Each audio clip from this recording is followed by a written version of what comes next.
Hello and welcome back to the channel. Yes, I've got another haul, and before I start the haul, I've got to say thank you to all of the new subscribers, because I've been getting subscribers crazily fast and in great numbers. And so thank you very much to the new subscribers and to the people who are just casually watching the channel as well. It's been going really well and it's been spinning my head, so I appreciate that. By the way, the second half of my Hammer Hidden Gems video will be out on Saturday my time, Friday in most other areas. So that's still happening. So I've been buying videos, oddly enough. I've been buying physical media, as is my wont. And I've got some good stuff. I've got some badish stuff, but I've also got some good stuff. So I've got 13 of them to show you, which means I should probably get started. Now this one's had a more recent release than this version that I've got, but I got this cheap because of the more recent release. It's a weird film, a Richard Kelly film from 2006, Southland Tales, which is a kind of futuristic alternate universe, magic realism, set in and around Malibu in California. It's got a Zeppelin, it's got a whole bunch of actors including Dwayne Johnson, Sean William Scott, and a whole bunch of actors that we normally know for comedies. People like John Lovitz and John Larroquette, and Sherry O'Terry is in there as well, Amy Poehler, all doing serious roles, very much different from the stuff they usually do. I'm not sure the movie holds together though. I think it's still a bit of a dog's breakfast. It's all over the place. It's just little bits and pieces of everything. I don't think it makes a cohesive whole, but I think it's interesting to look at and to just sit there and go, what the hell, while you're watching it. So if you haven't seen this, there is an Arrow edition that's only just come out, which has got a lot more, and Richard Kelly says that he's going to make a movie series out of it. Now whether or not he can do that and whether it's going to make sense, who knows. Probably come out in a streaming service because they'll throw money at pretty much anything these days. But yeah, let me know if you like Southland Tales. I'm still a bit up in the air about it myself.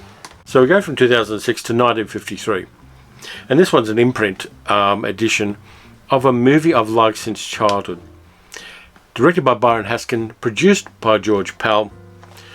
War of the Worlds, starring Gene Barry and Anne Robinson, with cutting-edge 1950s special effects. You've all seen it before, you all know it, and this is a pretty good edition as well. It's a 4K restoration, audio commentary by Barry Forshaw and Kim Newman, and as an audio commentary with Gene Barry and Anne Robinson as well. There's a couple of documentaries about it, a featurette, original trailers. So yeah, this one is a choice piece of work. I believe there was a slipcover version, but I got this one, and I'm going to revisit that soon. I'm going to have a little bit of a kind of a childhood Saturday matinee binge. I'll do a double feature of this and something else. Probably not Forbidden Planet, but I'll find something else that'll match with War of the Worlds and just have a little bit of fun revisiting classic science fiction cinema. Now, from science fiction to horror, this sequel is kind of a remake of the first one. Haven't seen this one in a long time, but I have seen the first one recently. Somebody gave me the Blu-ray of the first one. And of course it's Sam Raimi's Evil Dead 2 Electric Boogaloo, starring of course Bruce Campbell and nobody else you ever heard of. Yeah, I'm going to look forward to watching this one. It's got it's a 2-disc Blu-ray with special features and a whole bunch of extras on it as well.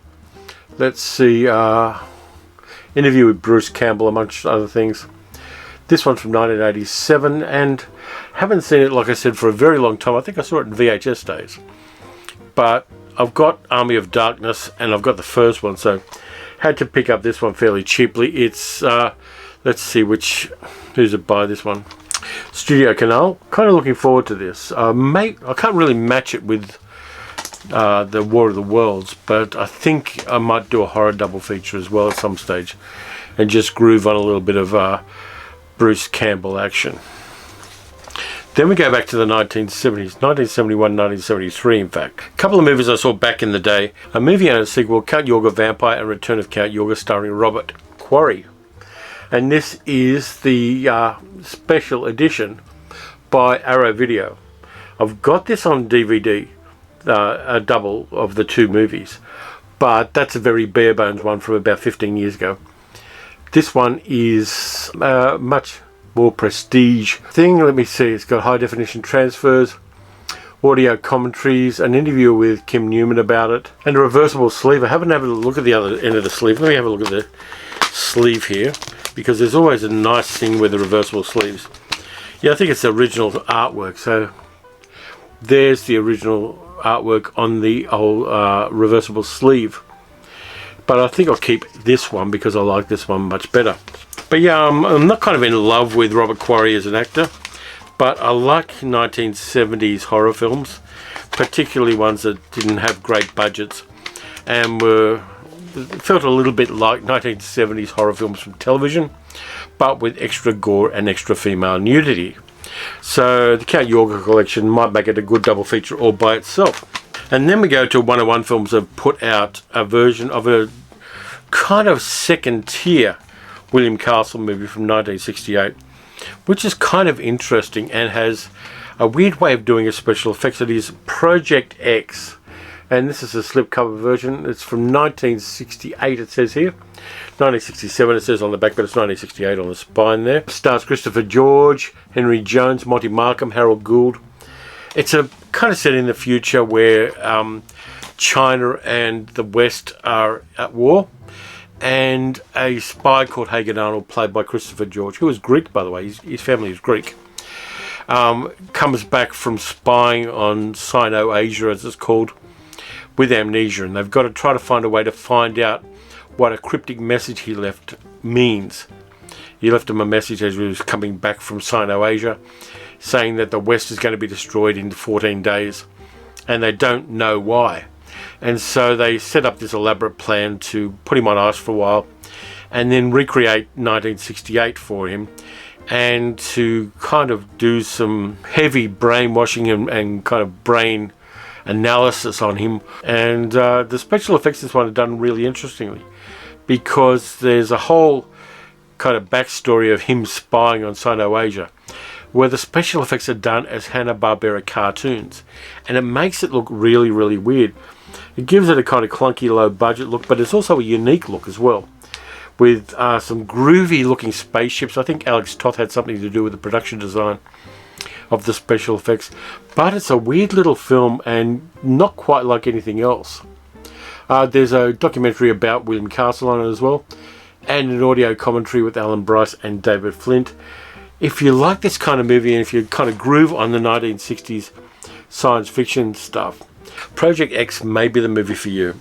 Then we go to a movie that's kind of a last hurrah for the anthology horror films that started in the 1970s and kind of slightly allied. It started actually in the 1940s, but mostly in the 60s and 70s. This one is a favourite of mine because it's got three really good horror actors in it: Vincent Price, Donald Pleasence and John Carradine. And it is The Monster Club, which also has a good supporting cast in it: Barbara Kellerman, Britt Eklund, Simon Ward, Patrick McGee and Richard Johnson and Stuart Whitman. And again, it's a whole bunch of anthology horror stories with a really weird frame where a whole bunch of monsters. Vincent Price actually invites John Carradine, playing the writer of the stories, Chetwin Hayes, into the Monster Club, and they meet a whole bunch of monsters. There's a weird striptease, which is a bit funny. There's UB40 playing music in there. There's a whole bunch of weird stuff in it. But the stories themselves are pretty good. There's a particularly good one with James Lawrence and Barbara Kellerman in it. And they're all about monsters and the descendants of crossbreeding various monsters. It's a weird little film, but really fun. And I think it's the last real anthology horror film of that era. And I don't think it's a bad way for that cycle to end. If you haven't seen it, it's directed by Ward Baker. If you haven't seen it for a long time, you should. The Monster Club is really worth your time. And this edition is by Network. I got it pretty cheaply, and if you're into anthology horror films, you may well want to check that one out and have it in your collection. So one last Blu-ray before I get onto the DVD things I've picked up. This one was a bit of a shot in the dark for me. It's a recent film, and it's pretty good horror as well. Directed and written by the son of David Cronenberg, Braden Cronenberg. It's from about 2020, and it's Possessor, which is a really weird film. It stars Andrea Riseborough and Christopher Abbott, and it's about a woman who's an assassin. And the way she assassinates people is people are kidnapped, given brain surgery, and she kind of possesses their bodies for a certain period of time till they get near the target and take out the target. And then the poor innocent person who's had the brain surgery takes the fall for it. Andrea Riseborough's character is kind of alienated from being human. Her emotions are all out of whack, her memories are faulty, and her minder, played by Jennifer Jason Leigh, is a bit concerned about her. This body swapping stuff is done really creepily. There are some practical effects used to convey what's happening, as well as digital effects, and it's just a unique little bit of body horror as much as it is just standard horror. It's also got Sean Bean in it, and for once Sean Bean, a bit of a spoiler, doesn't die.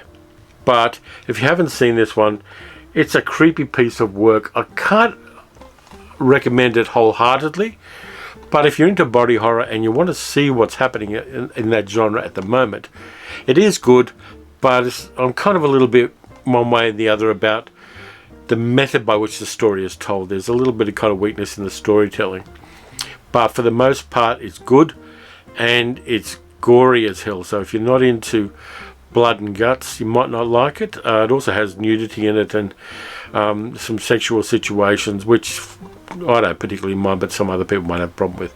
Definitely check out Possessor, because it is a story told pretty well, though I do have a couple of issues with some of the storytelling methods. Now, I went up to the New South Wales border and drove along some bush tracks on the border and ended up in a town called Barham, just across the Murray River from where I live in Victoria. By the way, those of you who think I'm English or New Zealand, you're wrong. I live in Australia. Just a little bit of a word for the wise there, because I've had a couple of trolls go, "You English people don't know what you're talking about." And I go, well, sorry pal, you're 12,000 kilometres off. But anyway, this one I picked up for $3 in a junk shop in Barham. And it's probably not a good version of this one. I think it may well be a VHS copy transcribed onto DVD. Double feature, Ring of Fire, Don the Dragon Wilson from early 1980s. If you haven't seen Don the Dragon Wilson, he's kind of a low-rent Jackie Chan. This isn't the best movie called Ring of Fire. The best movie called Ring of Fire is from 1961, and it stars David Jansen and Frank Gorshin. You should check that one out. But I picked this one up for like $3, and I'm going to put it into the player at some stage and just enjoy a little bit of 1980s action and see how we go with it. Now, this one I've heard about, but I haven't seen. Got this for $3 as well at the same place. A vampire movie starring Peter Fonda and Lena Lowenson. It's a vampire movie set in New York City, Nadja, from early 1990s, I think. And I'm looking forward to looking at this one. It's got a bit of a... the cover gives you a little bit of an idea about the look of it. And it's a vampire movie I haven't seen, so of course I'm going to see it. So as I said, Nadja's one I don't know anything about apart from the fact that it's a vampire movie. And I like going in cold on some films. I don't mind knowing the genre. But the less I know, the better I like it. And I think I might enjoy it because of that. So let me know if you've seen it and whether you recommend it. Next one up is from 1945.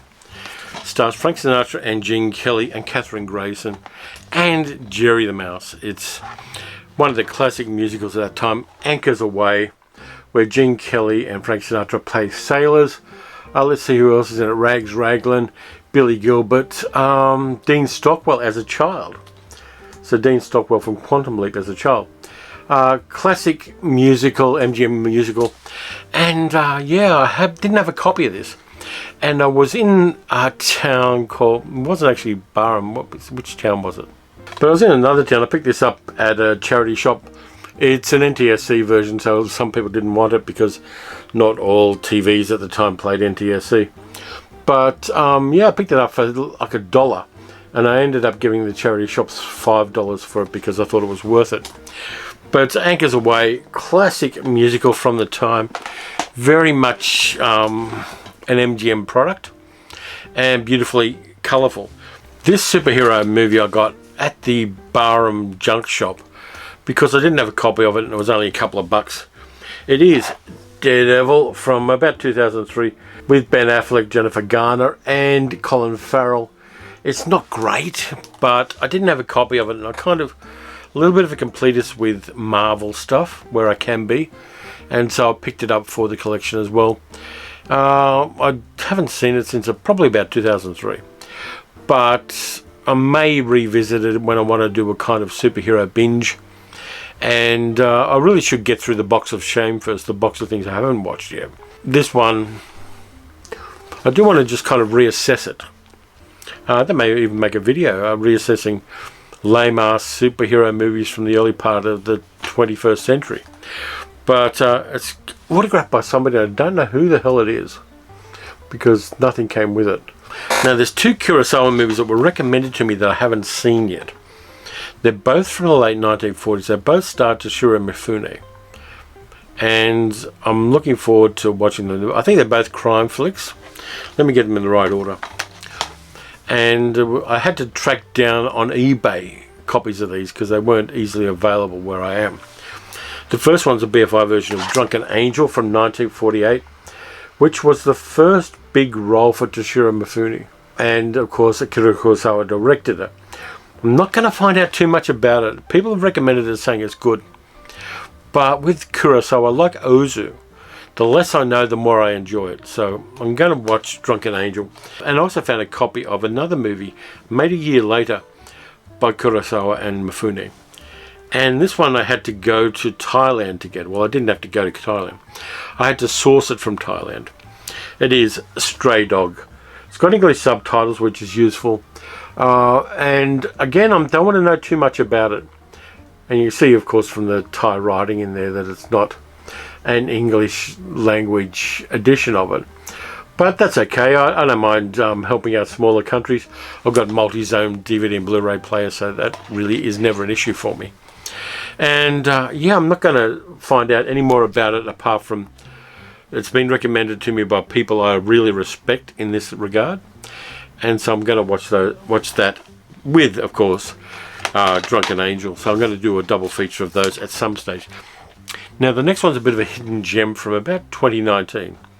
It turned up on Netflix, and I didn't think it got a physical release in Australia, but it did. And I think it cost me about $8 at JB Hi-Fi.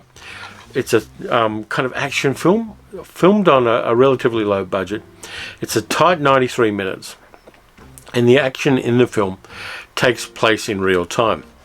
If you haven't seen it, you should check this one out. It's Bushwick with Dave Bautista and Brittany Snow in it. Directed by Kerry Moonian and Jonathan Millott.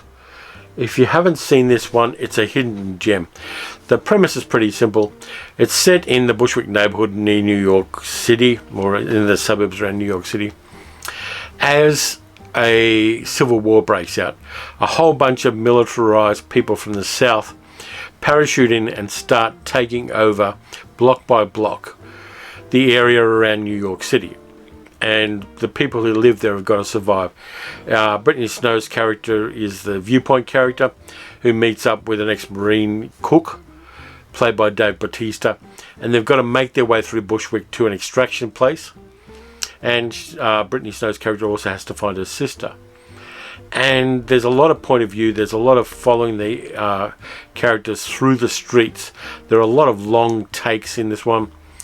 And even though the special effects aren't cutting edge, they're serviceable. They're good special effects to that extent. But they're not exactly high budget action film special effects. But this one's tight. And the lovely thing is that you don't quite know what's going to happen next. But it's got that chaos of the fog of war about it. And it's done very, very well. It is really a hidden gem of the last few years. And if you haven't seen Bushwick, check it out on the streaming service if you can. I believe it may have been on Netflix, but I kind of like having a physical copy of it so that when Netflix inevitably push it off their platform, I can still watch it if I choose to. So there are my 13 pickups lately. Thank you very much for watching. As always, please consider subscribing, liking, hitting the notification bell. I'm getting a whole bunch who are anti-vaxxers really cheesed off with the next bit.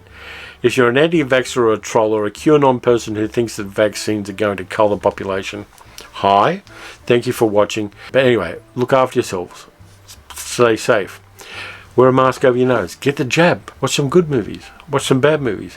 Watch any one of the 13 movies I just mentioned, and I'll catch you next time.